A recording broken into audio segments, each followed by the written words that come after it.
residents are being warned over possible Oya Dam overflow. Now, this particular dam is that have both Ogun and Osun River Basin in connection, but the authorities are saying at this point residents should try and relocate to non-flood prone areas and secure their lives and valuables that they can take along with them because of the overflow of these particular Oya Dam. But first, what's your position with these kind of advice from government officials given these early warnings? And some quarters again have said that government is saying move to some other areas, but are not providing those areas for the citizen. What's your position with this conversation, basically? Most times, I see it as very reoccurring. This year in, year out, we keep seeing these warnings, and after the warnings have been issued, the flood comes in, you see that people are still being victims of the flood.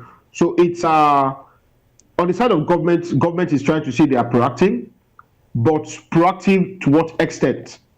They are not providing the shelter for people who are living in those areas. For once and for all, people should be resettled from such places so that you will not come back and keep telling people to relocate whenever these dams are overflowing and it's causing flood in the areas. Right. So I believe that government should, for once and for all, should just take the bull by the horn and relocate everybody from such areas so that they will not keep going back year in, year out. Because for me, I don't see that it's not addressing any solution. There's no people still go back.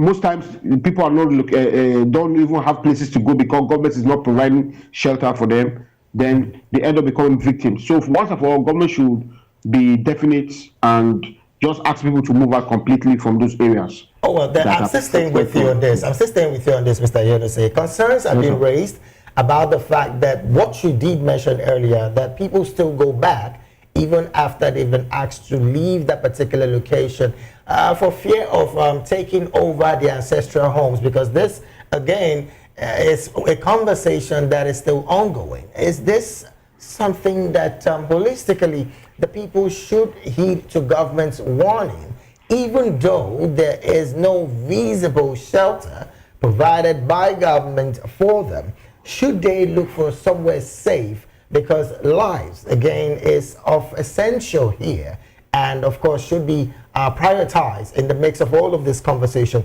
What do you advise the people do at this point? Because this warnings, like you said earlier, keep coming, but for fear of some of these reasons that we've mentioned, the people keep going back, and of course we have casualties at the end of the day. What's your position again on the part of the people? What should they do? I think the Nigerians who are victims of this flood or who reside in these flood-prone areas should also listen to government, because lives, when these things happen, when this flood comes and the same people are victims, government do not come in to even provide succor to them. Then next year again they go through the same very traumatic experience.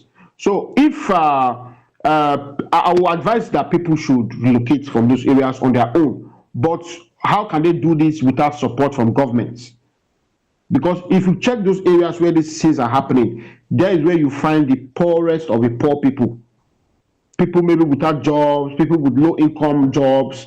So if government is want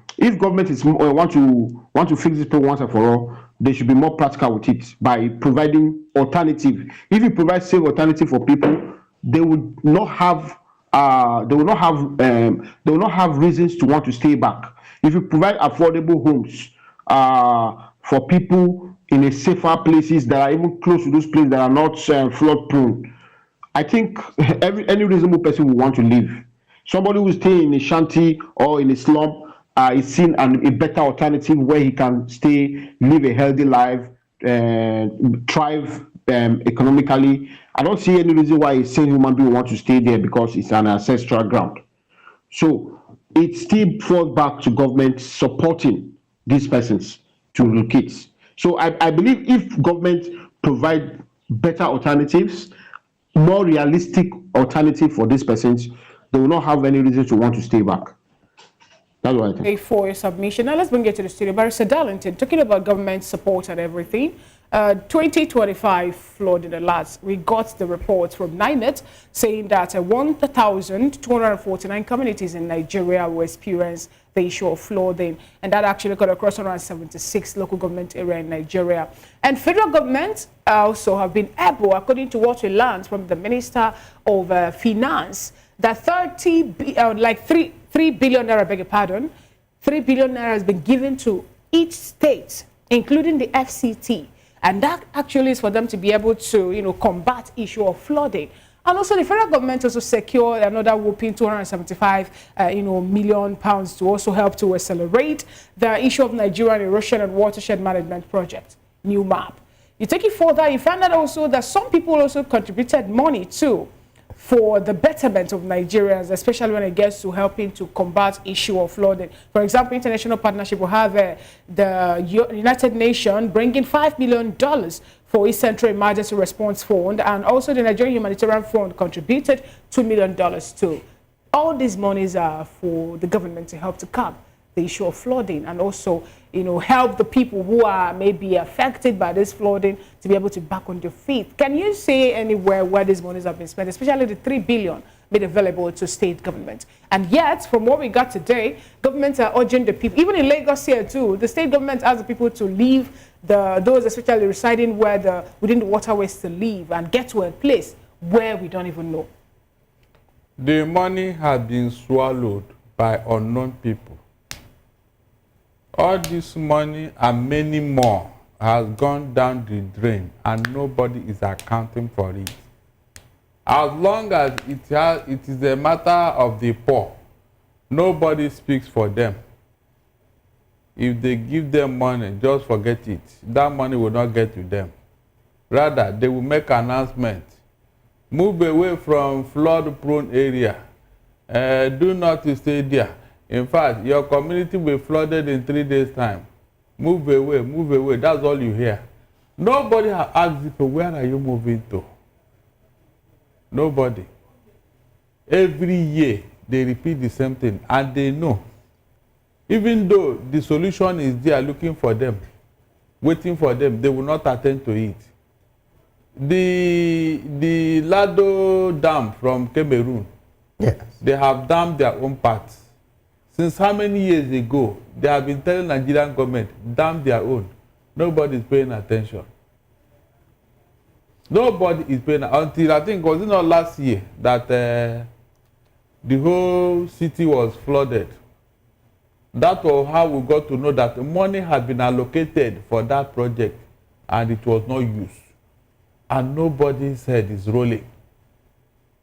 So when government make a statement, and it's just very sad, seriously. Okay, now Barrister, also, I'm a bit, I want us to talk about this particular one that has to do with the people living within the Ogun River Basin, where we learned also that the people of the community are beginning to hold some persons accountable, especially a particular governor, asking him to come up and complete the work. They were saying that before now they wanted to drain the waterways and make sure they have enough, they pack out the sand. But from what we gather from the people, that particular project, though, was allocated to someone or a particular company or contractor, but it didn't really see the light of the next day. So when the governments come up to say the reason for the alert is for people to be able to be safe, to secure their life and property, on what ground are they making such statements when the money they've collected for dredgers are not really being utilized properly? The people have to react to tell the governor that they know what is going on. But that is where it ends. They can't do more than that. I mean, are you going to fight the government? As long as this money is in the hands of government, there is nothing they can do, except that they should wait until the flood will come and maybe sweep away from people, and then those who survive will wait for next year for their own turn. because that is the way it looks like. It's turn by turn. If the flood will come this year, it will take away some people and their property. The people that survive will wait for next year. And the government is not to even, in fact, the way they treat the poor here is so sad. They don't care, yet they will tell you the government is for the people, by the people, and of the people. You now ask yourself, which people? The real people are those people down there who don't have somebody to speak to them, who don't have a means of income.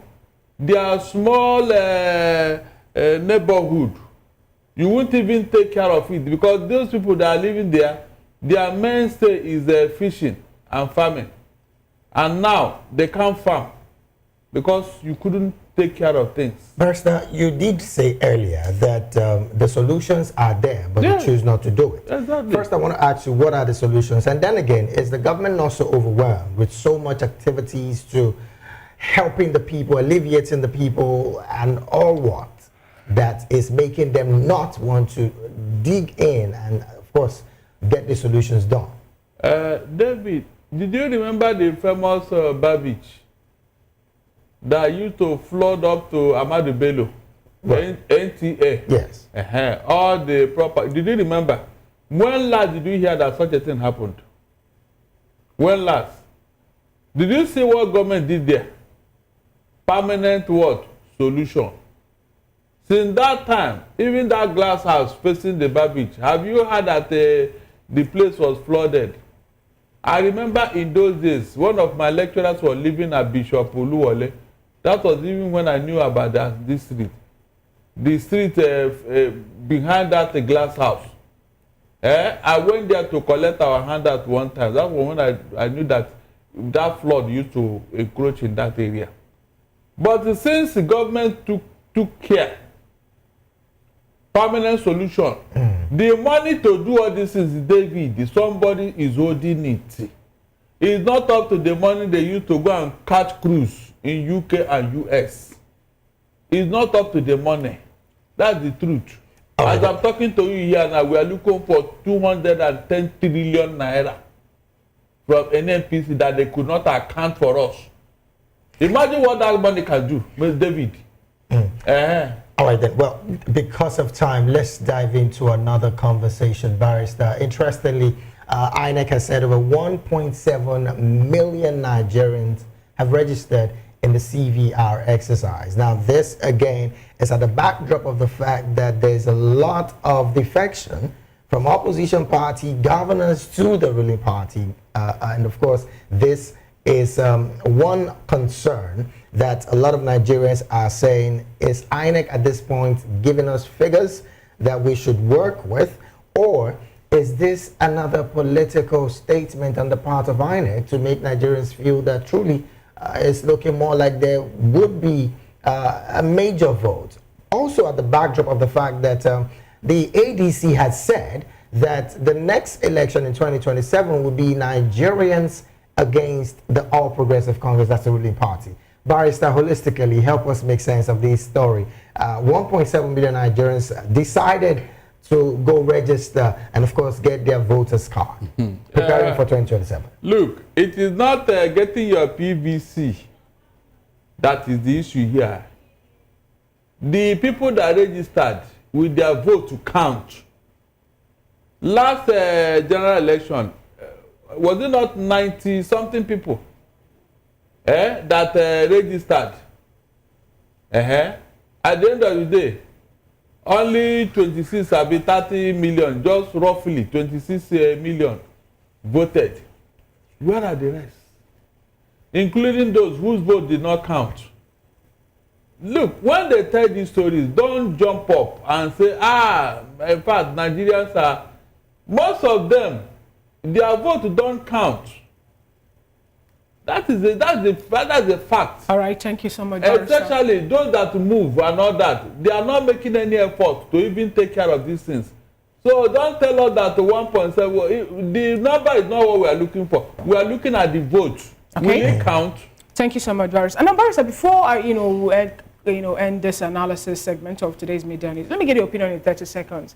yesterday there was a protest about Nnamdi Kanu, and then at the end of the day, we learned that one of the legal counsel was also arrested, Eloy Jimako, and people are calling for the legal team actually to, wade into that and do something over the fact that he protested about the case that's still in court. Let me get your opinion on that as a legal practitioner. What do you make of that? Calling on him on what ground? That he should do, he shouldn't. He should be sanctioned, he should be penalized. Why would he go out to, protest over the matter that he's involved in? Of course, when he choose the government, they will now remember that, yes, we should obey the rule of law. And when it is not, they look the other side. Look, as a human being, the man is entitled to protest.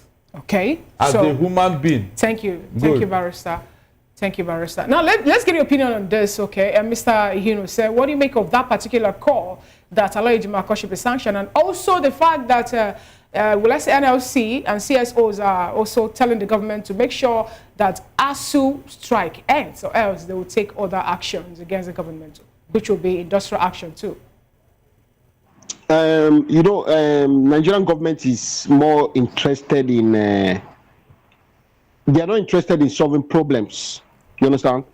Why would anybody be bothered about the lawyer exercising his rights? Doesn't he have a right to protest? Aside being the legal representative of Nnamdi Kanu, is he not a Nigerian?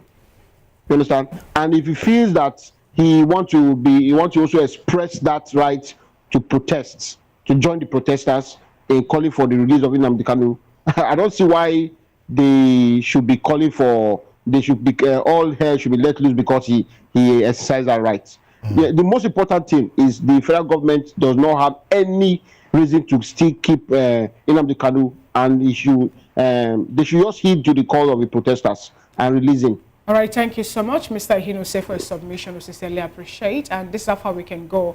Today's media news analysis. Thank you, Barrister Darlington Agumo, for being part of today's news.